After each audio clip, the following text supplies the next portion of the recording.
এই দেখো আজকে সকাল সকাল ঘুম থেকে উঠে গেছি, রাতে একদম ঘুম হয়নি আমার। সেই কচি বেটাটা সারা দিন রাত লাফালাফি ঝাপাঝাপি করে, আর রাত হলে পা যন্ত্রণা, হাত যন্ত্রণা, মুখ যন্ত্রণা, দাঁত যন্ত্রণা, তার যত সব রাজ্যের যন্ত্রণা শুরু হয়। কি জ্বালায় পড়েছি আমি। রাত্রে দুবার উঠেছি, একবার ওর বাবা ওর পা টিপে দেয়, আর একবার আমি পা টিপে দিই। মানে শুধু এই হচ্ছে, একবার বাবা একবার আমার। তার উপর তোমরা তো জানো আকাশটাও লেগেছে, ও মনে হয় ছেঁড়া হয়ে গেছে। সেই জন্য এই 3 দিন ধরে বৃষ্টি হয়েই যাচ্ছে, থামে না। এক ঘরের কটা ফুল গাছ দিয়েছিল, কচি বেটার শখ হয়েছে টবে করে সেগুলো বসাবে, তো সেই ফুল গাছগুলো টবে করে বসিয়েছি। তা দেখো না, টবে একদম জল ভর্তি হয়ে যাচ্ছে। ভাবলাম যদি গোড়াটা পচে যায়, তাই টবের জলগুলো ফেলে দিয়ে অন্য একটা নির্দিষ্ট জায়গায় নিয়ে বসাচ্ছি। সকালবেলা এই হয়েছে যত জ্বালা আমার, বৃষ্টিতে ভিজে ভিজে এই সমস্ত কাজকর্মগুলো করে যাচ্ছি। আর ওদিকে দেখো বাপ বেটা নাক ডেকে ঘুমাচ্ছে। রাতভর বেটাটা ঘুমাতে দেয়নি আমার, ভোরবেলা উঠে গিয়েছি। আর ওর বাবাও একটু জেগেছিল, তারপর এখন একটু যন্ত্রণাটা কমেছে, দুই বাপ বেটায় ঘুম দিচ্ছে। তোমাদেরকে তো বলতে ভুলে গিয়েছিলাম, চলো দেখি নিচের দিকে একটু ক্যামেরাটা দিই। এই যে দেখতেই পাচ্ছ টেস্টটা, এটা আমাদের বাজার কমিটি গঠন হবে আজকে সকাল 10টার সময় বলে গিয়েছে।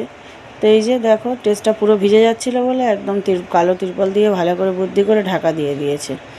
তো এখন গঠন হয়নি, 10টার সময় হবে। তাই সকালবেলা কি আর করব, একটু নিজেও ঘুরু করলাম, একটু হাঁটলাম, বৃষ্টিতে ভিজলাম, আর তোমাদের সঙ্গে সব কিছু শেয়ার করলাম।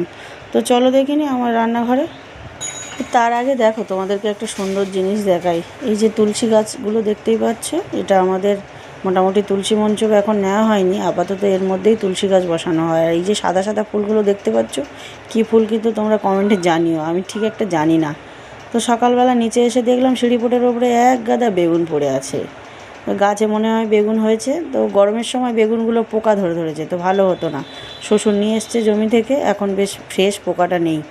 ফ্রিজ থেকে কয়েকটা মাছ আর মাছের ডিম বের করেছিলাম। এই যে দেখতেই পাচ্ছ আগের দিনে যে মাছটা রান্না করেছিলাম না, সেই মাছের ডিম আর তেল হয়েছে। এটা দিয়ে ভাবলাম ওই বেগুনগুলো দিয়ে আর একটু বটবটি কড়াই দিয়ে আলু দিয়ে একটু চচ্চড়ি করব।